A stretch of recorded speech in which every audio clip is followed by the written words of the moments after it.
High বন্ধুরা, welcome to my channel Dola Sardar blog. তোমাদের সবাইকে আমার মিনি ব্লগে স্বাগত। তো দেখো, আজকে আমি চলে এসেছি একটা মেলাতে, বাড়ির পাশে শিবরাত্রির মেলা। বাড়ির পাশে বলতে একদম বাড়ির পাশে না, একটু দূরে।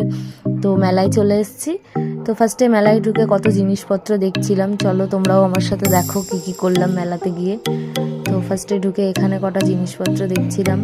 তো আজকে ফার্স্ট মেলাটা শুরু হয়ে গেছিলো, মানে আমি যেদিন গেছিলাম সেদিন ফার্স্ট শুরু হয়েছে।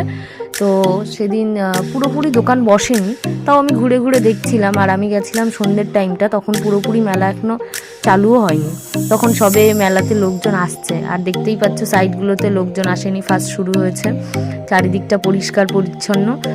আর এখানে তো নাগরদোল্লা চলছিল, কিন্তু কোনো লোক নেই, যেহেতু ফাঁকা ফাঁকা সন্ধ্যের দিকটাতে। তো চলো এবার যাওয়া যাক সামনের দিকটাতে। আমি তো নাগরদোল্লা চড়তে পারছি না, কি করব, আমার পার্টনার নেই, একা একা তো নাগরদোল্লা চড়া যায় না। নাগরদোল্লা বেসিক্যালি ফাঁকা ছিল।